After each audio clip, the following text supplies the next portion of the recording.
Hi, my name is Dorcas Andrew. Welcome to another episode on The Deliberate Mind. I am delighted to have you. On today's episode, we are going to be talking about choosing the people in your corner. And we're going to be looking at 4 factors to consider while doing so, or probably before doing so. Of course, we all do know that humans are relational in nature. That means even the people we call introverts, who like to be who like to keep to themselves, always like to also have some persons who they can call from time to time, or some persons who know them beyond the regular, some persons who can have a direct access to them. Every human on earth wants to have a selected few, people who know them beyond just being classmates, just being colleagues, people who can have a direct access. And because we are relational in nature, that is why we have to choose people who would be in our corner. Sadly, not many people make the right choice while undertaking this process. A lot of persons feel so pressured to undertake this process that they make very big or huge mistakes in the course. And that is why you have so many people with human parasites in their spaces, in their corners. People they know they should actually get rid of. When I mean get rid of, I'm not talking about killing, of course. But people they know that these people should not be in my life. But because maybe they don't have the guts to pursue them, or, maybe they don't have the guts, or probably they don't even know how to go about the whole thing. And trust me, these relationships cost people. It costs them a lot. You and I have once been in shoes like that, or probably you're even in a shoe like that currently, where you have some persons like they're almost like parasitic humans on your neck or in your corners that you've let into your corner, either subconsciously or consciously. But now you don't even have the guts to get out of your space. Sadly, people make a lot of these mistakes because they actually base the selection of people in their circle on some kind of criteria. I mean, very feeble criteria, like some people use financial status, some actually use the looks, the physique of the persons. They do not look beyond this, and they end up making very huge choices. And when I'm talking about people in your corner, like people in your close corner, it could be your spouse. It could be those colleagues that maybe some career friends, okay? These friends, they are not just classmates. They are not just colleagues. They are people that you've let in. They know you beyond the office. They know you beyond just normal relationship. They are your people. So imagine somebody right now getting married to somebody, and a lady or a man getting married to his or her spouse, and 6 months time, you already know you're in soup. Maybe in 3 weeks, you already know that you're in soup. Of course, it will be very costly. Even if you want to get a divorce, it will not be something you can do easily. It's only a few who actually get to pull through this. And it's very, very, very difficult. And now, it's very costly also because whether you like it or not, you are a product of the people that you surround yourself with. Humans are the products of the people they keep in their spaces or in their corners.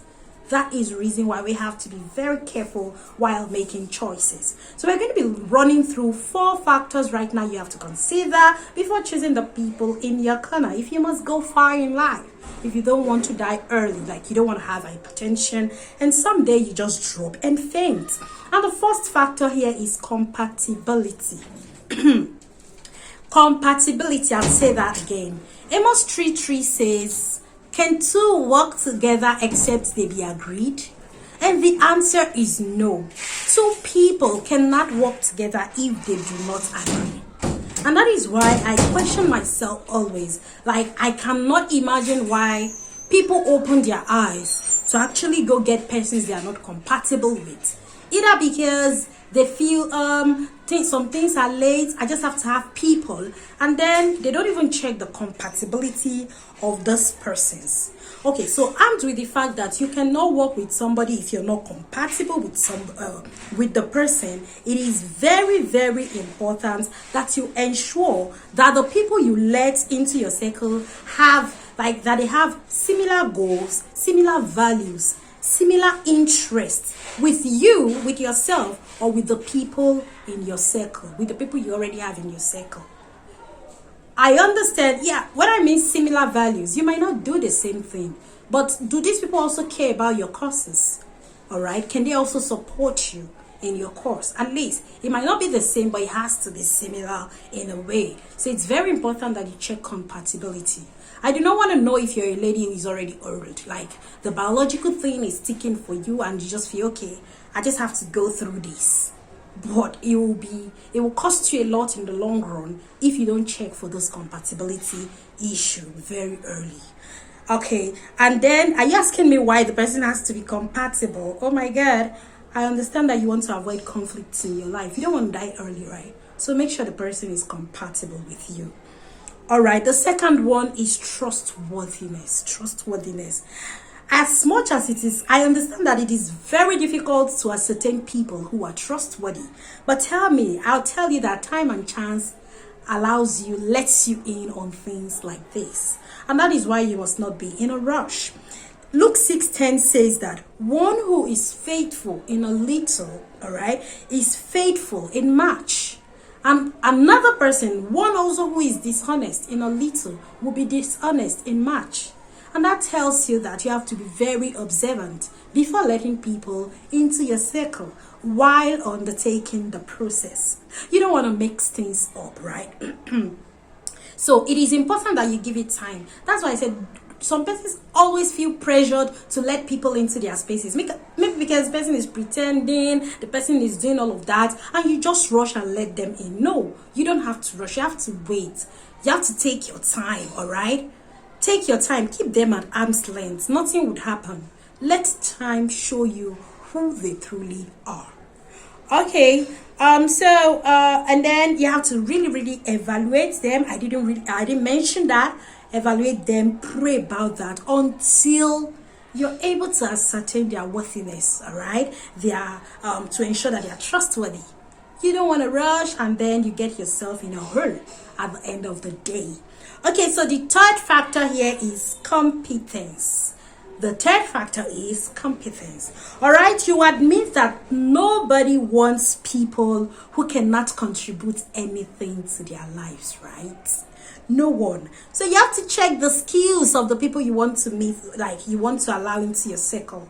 Their skills, their level of knowledge, all right? You check their skills, you check their level of knowledge, and then you check their experiences in different areas of your interests. If these people do not meet up to your standard, let them go. This is not about being proud. It's not pride. Because before you want people to come into your spaces, it's because we are humans and we need support in one way or the other. I'm not talking about the monetary aspect here alone. No, it's not about the monetary. For example, you will see a lady now who would meet a man today. Probably she had talents, but they were not properly harnessed. And because she meets a good man, before you know what's happened, this lady is all over the place, achieving destiny, fulfilling her assignments, her destiny, because there is a good man in her space, or because there are good friend, all right, in her circle or in his circle. So it is very important that you screen people who are coming before you let them into your circle. Can they actually support you in areas where you need help? And also, would you also be able to support them in the areas where they are in need? All right, that is what is called a symbiotic relationship. All right, so you have to check their level of competence, so you know that you're not only going to be the ones who would fill in for those people. These people can also fill in for you in areas where you need support. So, and the last one, we're coming to the last point right now. Okay, and the last point is follow your intuition. What is intuition? The natural intuition. Like there is a way you will be around somebody and you don't feel good about them. You're not just okay being around them. It's your first meeting, but something doesn't sit right. There is a way you will go to a place for the first time and you don't feel at ease in that place.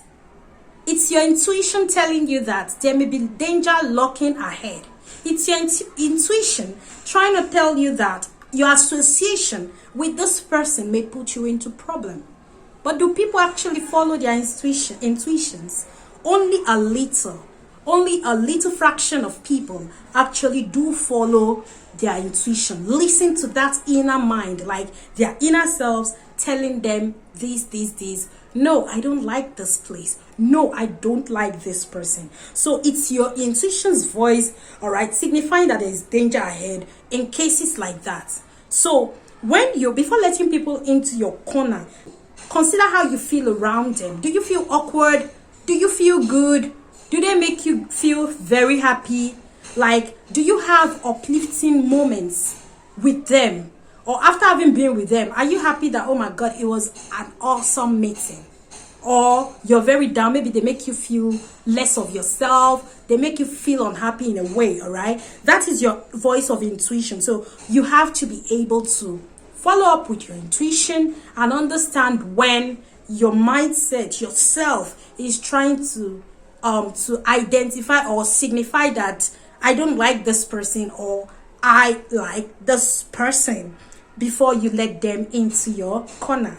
Okay, so that is it. We just discussed the last topic. But to wrap it up, I'd want to say this again for the last time.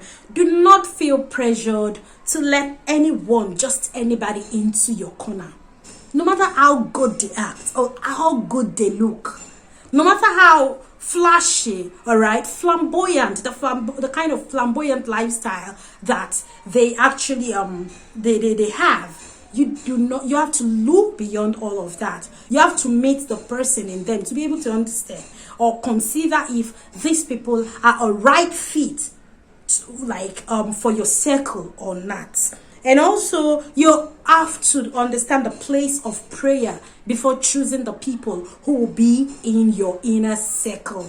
It is very important that you pray very well. What is good needs prayer, and what is not good needs prayer. The Bible says we should pray at all, pray without ceasing. It means you can tell God about anything, no matter how little that thing looks, and vice versa. So make sure you pray before letting those people into your circle, because I need to let you know that association is very powerful, and you cannot afford to bring people who would pull you down into your spaces or into your circle. Be intentional and deliberate about choosing the people who will be in your circle. And God bless you as you do so. And for those persons who already have some very bad persons in their circle that they are finding it very difficult to go through, I pray today that God will give you the strength and give you the wisdom to know how to tread with caution around them, or to push them, to get them out of your spaces in Jesus' name. You have the inner strength, you have the courage to act, to take your actions. So make sure you take that action. Stop waiting until a miracle happens. If they shouldn't be in your space, it means they shouldn't be there. So get them out before they ruin you. Thank you very much. My name is Dr. Andrew, and I hope to meet you in subsequent episodes. I love you.